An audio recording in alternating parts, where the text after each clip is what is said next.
আপনারা এটা জানেন তো যে অন্যের জন্য দোয়া করলে লাভ। ধরেন যে আপনার এক ভাই দারিদ্র্যের কষাঘাতে জর্জরিত, টাকা পয়সা না, আপনি দোয়া করলেন যে আল্লাহ আমার ভাইটা আর্থিক সমস্যায় আছে, তার আর্থিক সমস্যা দূর করে দাও। ফেরেশতারা দোয়া করে, আল্লাহ যিনি দোয়া করলো তার যদি আর্থিক সমস্যা থাকে তুমি আগে তার আর্থিক সমস্যা দূর করে দাও। সুবহানাল্লাহ, সুবহানাল্লাহ বিহামদি। তো এক লোক এই হাদিসের ফজিলত শুনে ইফতারের পূর্ব মুহূর্তে, যেহেতু দোয়া কবুল হয়, তার ওয়াইফ ইফতারি তৈরি করতেছে, এই হাদিসের ফজিলত শুনে এক লোক তার বন্ধুর জন্য দোয়া করতেছে যে আল্লাহ আমার বন্ধুটার তো এখনো বিয়ে হয় নাই, তুমি সুন্দরী রূপবতী একটা স্ত্রীর ব্যবস্থা করে দাও আল্লাহ আমার বন্ধুর। এই দোয়া শুনে তার স্ত্রী তো রেগে মেগে আগুন, সেই ইফতারি টিফতারি রেখে দিয়ে এসে বলে, এই এত বড় সাহস, কি দোয়া করো এসব উল্টাপাল্টা। স্বামী বলে, কি দোয়া উল্টাপাল্টা, কি দোয়া করলাম, আমি তোমার বন্ধুর জন্য দোয়া করছি যে আল্লাহ তারা তুমি রূপবতী সুন্দরী স্ত্রীর ব্যবস্থা করে দাও। তো ওয়াইফ বলে, এই তুমি কি মনে করছো আমি হাদিসটা জানি না যে অন্যের জন্য ভালো কোনো দোয়া করলে আগে এটা নিজের জন্য কবুল হয়?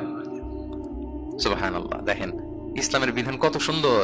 আপনি অন্যের কল্যাণ কামনা করলে এই কল্যাণ ফিরে আপনার দিকে আসে আগে। সুবহানাল্লাহ।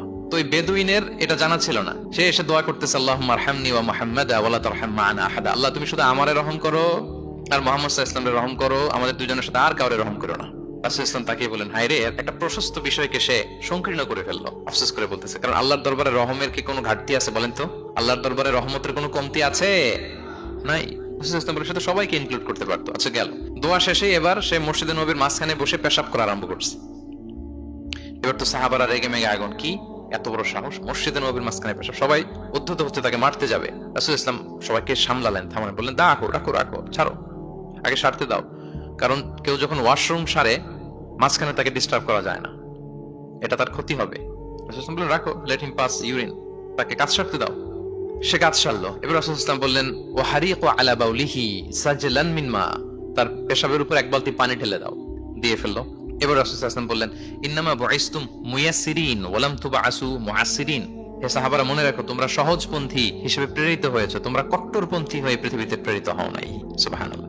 তাহলে যে কোনো জিনিসের সলিউশন আপনার সহজভাবে করতে হবে, এটাকে জটিল বানানো যাবে না। আমরা অনেক সময় জটিল থেকে জটিল করি। তখন এই বেদুইনকে রাসূল ইসলাম ডেকে বললেন, আচ্ছা তুমি যে কাজটা করলে, মসজিদে নবীর মাঝখানে পেশাব করলে, এটা কি ঠিক হলো? তুমি কি জানো এটা আল্লাহর ঘর, এটা আমাদের মদিনার কমিউনিটির ইবাদতগাহ, এখানে আমরা আল্লাহর ইবাদত করি, আল্লাহর জিকির করি, আল্লাহর কিতাব তেলাওয়াত করি, এটা কি তোমার ঠিক হলো? এইভাবে যখন আদর দিয়ে পরম মমতায় তাকে বুঝিয়ে বলা হলো, সে লজ্জিত হয়ে মাথা নিচু করে ফেললো। সুবহানাল্লাহ। সে রাসূল সাল্লাল্লাহু আলাইহি ওয়াসাল্লামের কাছে ক্ষমা চাইল। আপনি কোমলতা, ভালোবাসা দিয়ে যা জয় করতে পারবেন, কঠোরতা দিয়ে সেটা পারা যায় না, খেয়াল রাখবেন। ভালোবাসা দিয়ে যেভাবে আপনি মানুষের হৃদয় জয় করতে পারবেন, কঠোরতা দিয়ে পারবেন না। এজন্য ইসলাম ফ্লেক্সিবিলিটিতে বিশ্বাস করে। ফ্লেক্সিবিলিটি, লা ইউকাল্লিফুল্লাহু নাফসান ইল্লা উসআহা। আল্লাহ সাধ্যের বাইরে কাউকে